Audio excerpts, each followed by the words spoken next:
You know? Like literally kicked it and yeah. it flew into the stands. Right. And then his leg broke. That's right. You know? That's right. And like, then they reassembled him several hours later. And Carwin is a guy that's scaring everybody in heavyweight, I think. Like, he's a big, scary guy who comes in angry and ornery, and he knocks people out. So that will be an exciting fight. It definitely will. It won't go the distance. Yeah, I think also that's kind of neat is that Carwin looks so old. He's only 34 years old. He's 34, which, you know, he should be in his prime. That is, you know, pretty much fighter prime. Yeah. I swear to God, that guy looks as old as Couture. Yeah, you see and his face Randy's 45. Right. Yeah. So he's looking at least 10, 12 years older. Nogueira's 33 or 34, and he's only had like 10 or 11 fights, and he looks 100. Like, Nogueira looks 100 would you cut years it out old. with the Nogueira's talk? No, I mean, he does. I don't know coming what to, it is. isn't he coming? Yeah, to, he is coming to Extreme Couture this Saturday. And yet you're talking. I won't be here. Like, I hope, and that's why you're not going to be there, because he's going to kick your ass for saying shitty stuff about you. Well, I know. I think I'm going to I'm going to cut this. No, I'm going to cut this and then give it to him and let him see it. So that way he's going to kick your ass. No, I'll probably never see him. You know, so whatever. I can run quickly, but I mean, who doesn't love Nogueira? Like, he's just a lovable character. He's awesome. On the Ultimate Fighter show, he was like just he seemed like this wonderful Brazilian man. Right. But, you know, he looks like he's been through wars. Okay, and then the last one that I was hoping to talk about is the Brandon Vera fight. So it's Brandon Vera versus a guy named Mike Pat. Yeah. Which tough. Yeah, who's a tough guy. But so here's the anecdotal thing, and I don't know if anybody watched Inside MMA 2 weeks ago, but Brandon Vera was on there, and who was sitting 2 people down was Lyoto Machida. And Brandon Vera admitted that he was offered a fight with Lyoto and turned it down.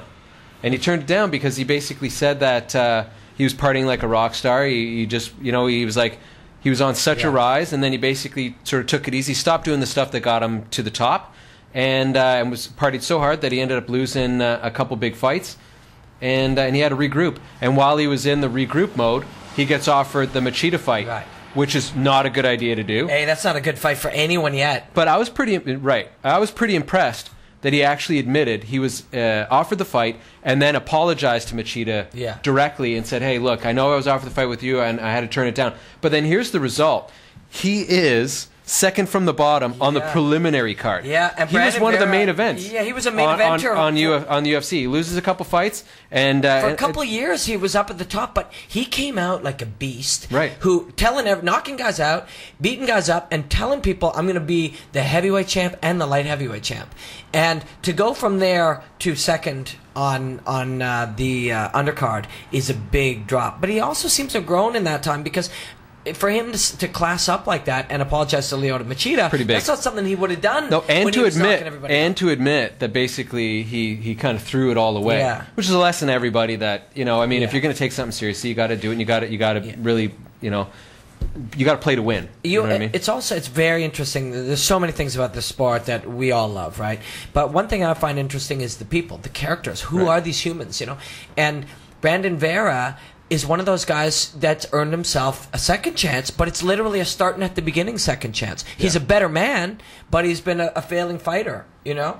And he hasn't put on exciting fights. And even when he beat that wrestler where he came in at, it was at 205, but he walked around at 207, he didn't look exciting. You know, he's worked his way down, but you want to give him a chance, you know? Yeah. And you want to see him win. Right. And I find that fascinating about this sport. Like, who are these people, and who do we cheer for, and who don't we? And why don't we care about Keith Jardine? I mean, I do. I think he's kind of interesting, and he's also in a really good camp.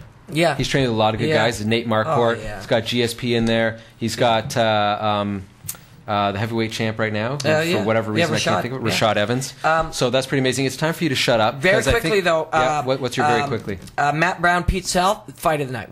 Everybody watch. Oh my God, knockout of the night at least, one way or the other. You know what? And the other one actually to really watch for is the Jim Miller Gray Maynard fight. Oh yeah, because Jim Miller is the Miller brothers. Yeah, I mean they're off the wall. And Maynard, everybody's scared of Gray Maynard. Absolutely, everybody's scared of Gray Maynard. That should be another good fight. Yeah. Okay, what we're going to do is we're going to quickly show a short video of Carlos Newton, and which is a little sort of it's an awesome submission that he had, amazing. A reversal. Yeah. So we're going to quickly show that. We're going to take a super fast break, and we're going to get Newton on the phone. Hopefully he picks up right away, and then we'll be right back. Okay, so. You're watching No Shit MMA on thatchannel.com, and here is the video of Carlos Newton. Yeah, it's great.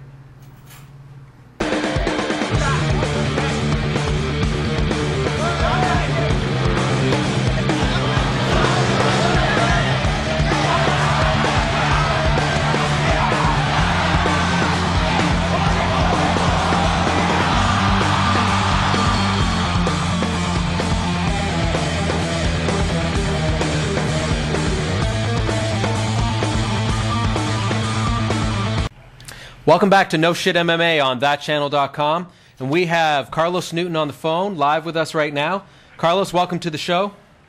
Hey guys, how you guys doing? Good, man. How you feeling? Oh, piece of cake. Yeah. I'm doing good.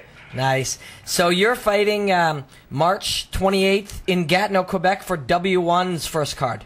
Yeah. And you're fighting Nabil the Thrill Khatib. Yes. How you feeling? Oh, feeling good. Feeling good about the fight. Yeah, and prepared really well, and we're going to be ready. Now, you've been preparing for about 4 months now, right? 3.5 months or something like that? Yeah, more than a month, yeah. Actually, I've been preparing for some time, just getting ready to, compete in general. Right, okay. And so, well, here's the quick, I guess the quick note, which is, you took a break in, I think it was about 2004. You came back for a few fights in 2006. And now we're seeing you back in 2009. Is that about right? Yeah, that's about right. So what caused the breaks? Why did you take a break away from MMA? Oh, just and life isn't just about MMA. You got to take care of all the other things. Right. You got plan and build a career for after your career, as a fighter is over, and that's something I spent a lot of time and dedication doing. So. The break was to really shore up these things and get them well put away, tucked away, and rolling pretty much on their own momentum. And once that's done, it gives me more freedom and more time to actually train more properly for my fights. Are you excited to be back fighting now? Oh yeah, I'm very stoked, and also it's exciting to be training in the capacity where I could make it to 170 again. So that's also very exciting. Carlos, I met you. We were at the Team Canada soccer game against Team Jamaica. Yep, that's right. And you looked to be about maybe under 200, 190, and ripped at that time. And that was in the fall. Where are you at now? Oh, I'm probably still around the same weight. Just yeah. I had put on some more muscle and leaned up. And over the next few weeks, we'll just be cutting the weight down to a nice manageable size where I can just easily cut whatever remaining pounds in a few days.